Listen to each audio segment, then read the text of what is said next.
This week, I want to share with you the book, Atomic Habits, by James Clear. As you know, habits are a double-edged sword.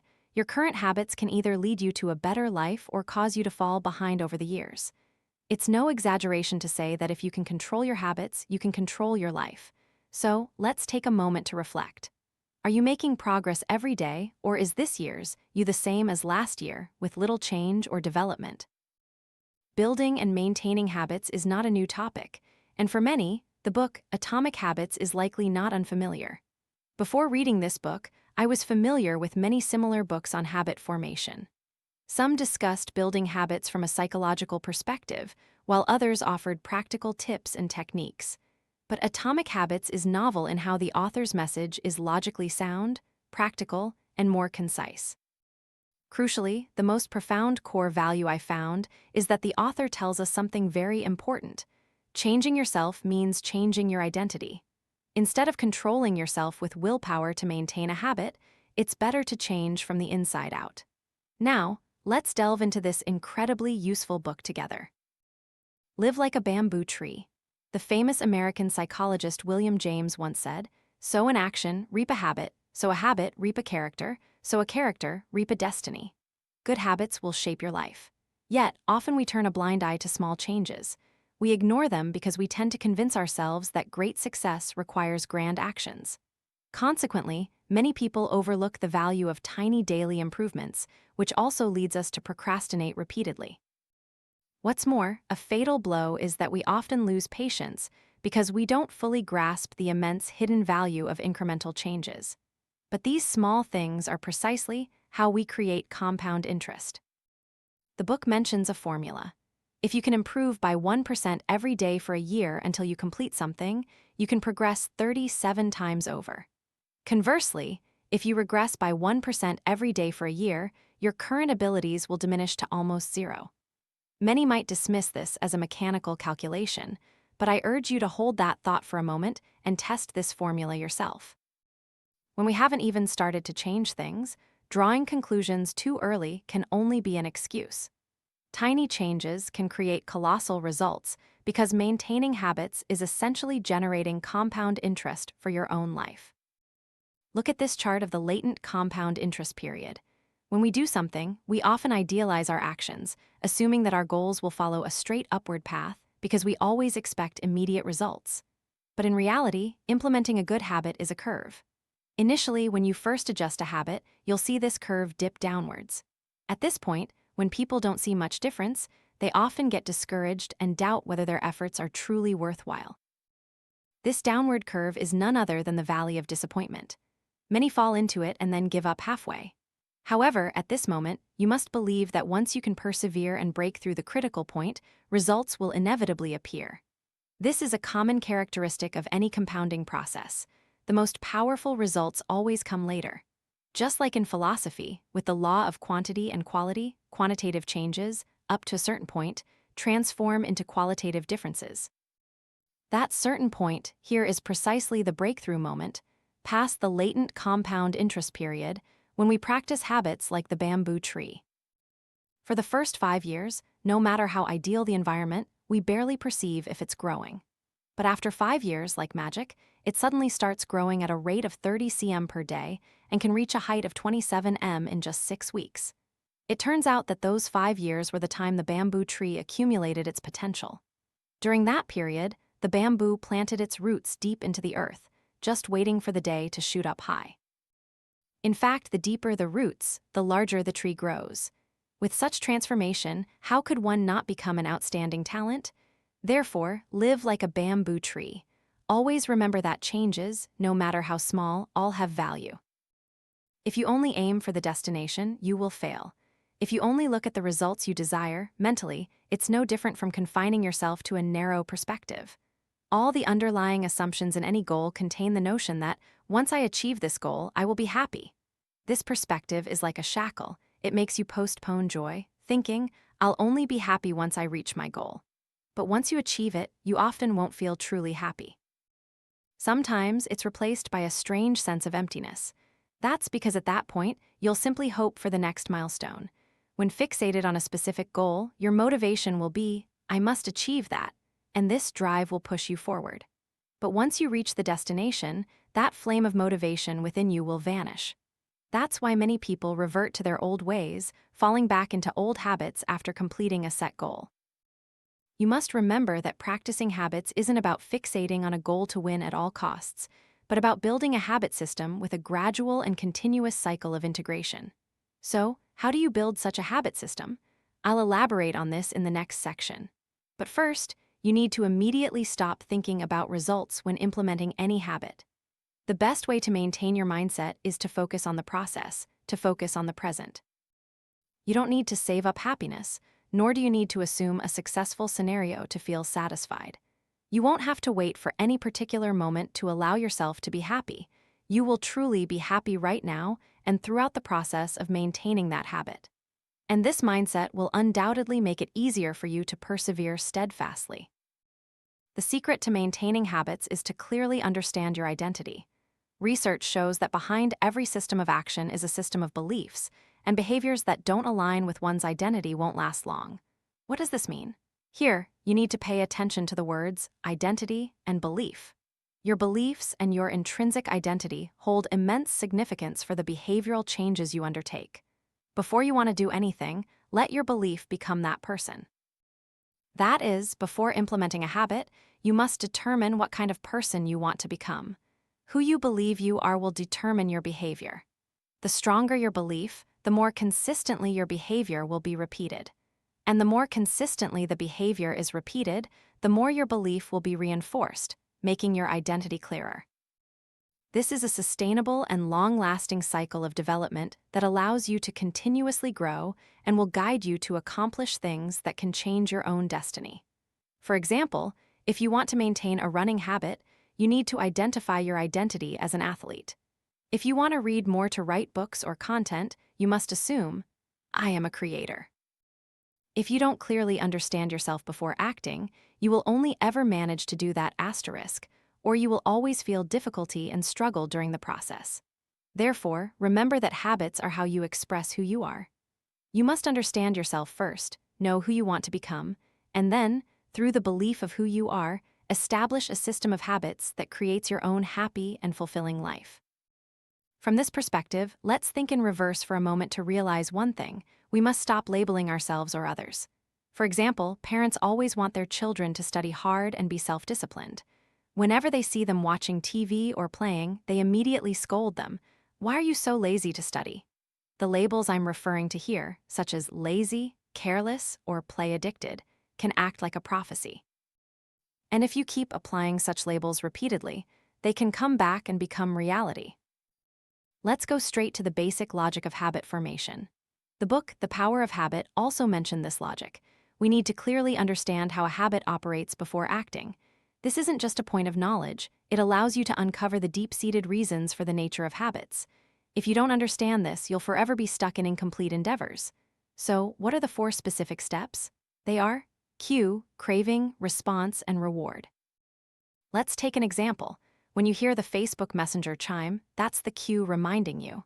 As soon as you hear the notification sound, you immediately want to know who messaged you or what they want. This is the craving. Then, you reach out, pick up your phone, and open the message. This is your response. Finally, after reading the message, you learn who was looking for you and what they wanted to say.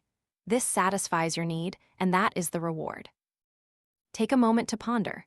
Don't you find that most of our daily actions are based on the principle of these 4 steps of habit operation? This includes all actions like getting dressed, putting on shoes, turning on lights, brushing teeth, or snacking, and so on. Therefore, you need to pay attention to how terrifying it is that once it's activated, it can't be stopped. For example, you tell yourself, today I'll read 20 pages when I get home. But as soon as you sit on the sofa, you immediately grab your phone. Then you lie down, turn on the cool air conditioning, next you open Facebook to scroll, and after that, you continue to scroll TikTok. And just like that, an entire evening is gone. These actions are a chain of behaviors in a habit process that you've already formed. It makes you act automatically without needing to think at all. That's why you need to understand the operating principle of a habit. Only then can you overcome bad habits and act precisely to build good ones. So, what's the way to act precisely? Next, we'll explore the 4 steps to maintaining habits. The first step is, make it obvious. In reality, the most powerful human sense is sight, accounting for up to 90% of all sensory input in the body. If you can fully leverage the absolute advantage of visual cues, you can completely succeed in the cue stage of habit formation. For instance, suppose you want to develop a reading habit. But if books are always piled up in a corner of the room, and you only see them when you need them, how can you possibly develop this habit? The way for a habit to become an essential part of your life is to make it constantly visible. Personally, I often place books in all visible and easily accessible spots, such as on the sofa, on the TV stand, on the nightstand, or on my desk, or bookshelves places closest to eye level. I also often carry a small book in my backpack, so whenever I have free time, I can conveniently open it and read. This principle is similar to wanting to change bad habits. You must eliminate the triggers that activate them. For example, in the afternoon, you often feel a craving for snacks, especially those working in an office. But instead of buying rice paper snacks, fatty sweets, or bubble tea, replace them with fruits and nutritional nuts and place them in easily visible and accessible spots. This way, you can replenish energy while maintaining your figure and health. No longer seeing snacks or finding it difficult to sit down and play games or use time-wasting addictive apps. When there are no clear and frequent reminders, the behavior will certainly not be easily activated. From that, your bad habits will gradually be eliminated. The second step is, make it irresistible. Here's a very important formula that can motivate you to perform a good habit: habit stacking and temptation bundling. Look at this formula. Habit stacking means, after current habit, I will new habit I need. For example, after I take off my work clothes, I will put on my running shoes and go to the gym. Or, after I finish this cup of coffee, I will read for an hour, and so on. As for temptation bundling, it means, after habit I need, I will habit I want. I also often apply this method because I'm very lazy to write a diary, but my hobby is photography. So almost every day, I photograph everything beautiful, interesting, or cool that I've seen. Then I write a few lines accompanying the picture. This makes my memories more vibrant, and I've managed to maintain both habits very enjoyably. In this case, writing a diary is the habit I needed to perform, while taking photos is the habit I wanted to do. In psychology, doing this is also called preference bundling or temptation bundling, a result of research by Professor David Rimis, which means using high-frequency behaviors to reinforce low-frequency behaviors. With this approach, you'll make the manifestation of habits more attractive. So, what should you do when you find it difficult to control your own desires? The answer here is to leverage the power of the group. Take advantage of the memory within our genetic code. Human ancestors could not survive alone. Whether facing wild beasts or disaster, you always needed tribal members by your side to feel safer and more comfortable. As discussed in the book, The Power of Habit, that I mentioned earlier, the need to establish close relationships with others is deeply rooted in us. Therefore, based on this, leverage the power of the group to eliminate your bad habits. For example, join a running group or any group with a shared interest or a training class. If you don't fully participate, you might be reminded or even expelled from the group. Naturally, for some people, to avoid this, they will become more diligent and active. Now let's move on to step 3. The third step in habit transformation is, make it easy. The biggest principle here is to reduce the difficulty. For instance, if you want to consistently go to the gym, don't overcompare which gym is cheaper, which has more equipment or better personal trainers, and so on. Just go to the one closest to your home, the one you can easily get to first. Reduce your resistance to action by optimizing your environment. Furthermore, maintain the 2-minute rule from the very first days of implementing a habit. You need to know that in life, there are always a few decisive moments that will also make a big difference in your life. The moment you decide to cook or order takeout, the moment you decide to bike or drive to work, the moment you decide to scroll on your phone or read a book, these moments are nothing less than the crossroads of your life. A good day or a bad day often depends on this chain of decisive moments. If you can accumulate more and more correct moments throughout the day, they will ultimately lead you to a completely different outcome. Therefore, the author advises us that when starting a new habit, you shouldn't spend more than 2 minutes on it to avoid making it difficult for you to persevere. Instead of forcing yourself to read a book every night before bed, make it read 1 to 2 pages. The meaning of this 2-minute rule is that no matter what, you must allow yourself to take that tiny first step. Maintaining a habit can be truly difficult, but if you start easily, the next action will naturally follow. Of course, humble small actions are actually very powerful. You must believe that once you start doing the right things, everything will become much easier. Conversely, if you want to break bad habits, you must create obstacles for those bad habits. If you can't stop checking your phone, uninstall all the time-wasting apps. If you can't stop playing games, make it genuinely difficult for you to open a particular game.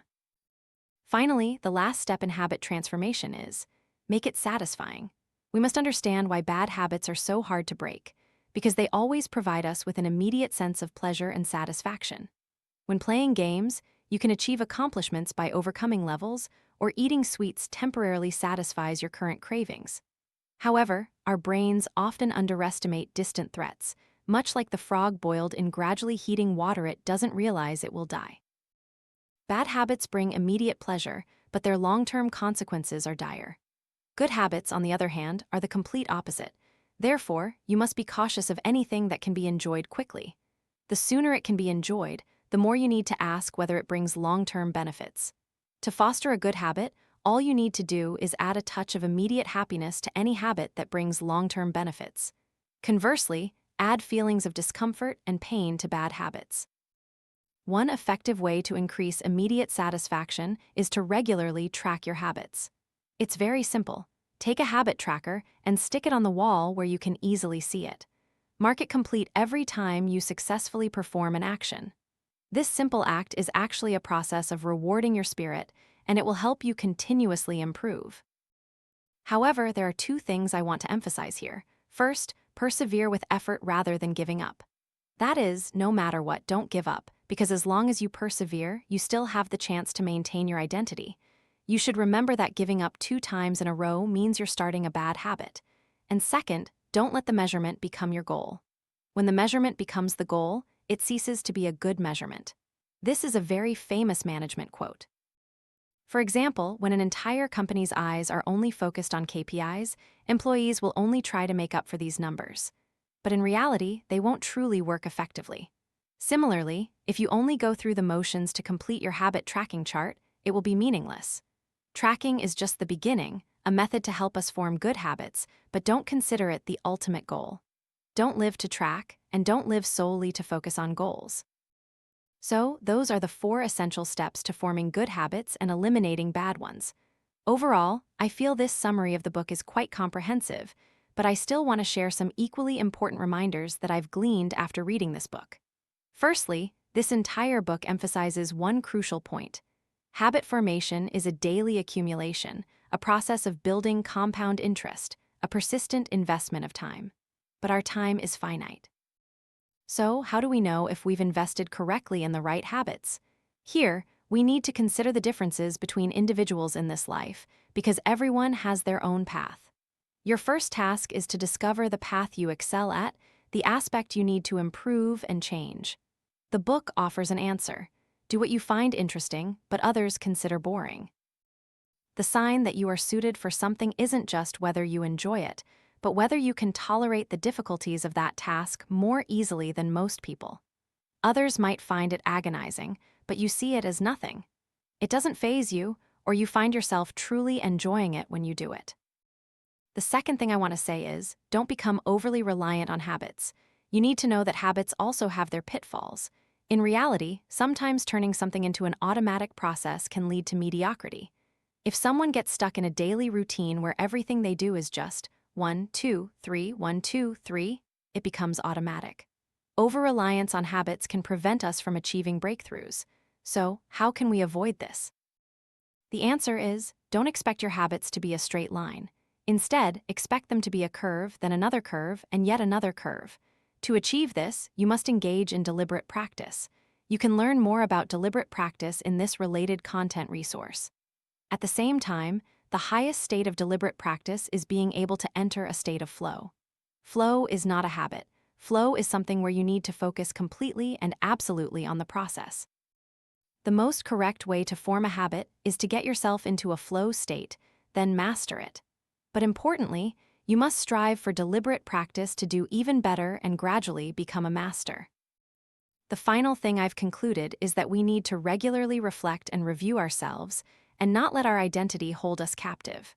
You see, earlier I emphasized the importance of belief and personal identity when forming a habit.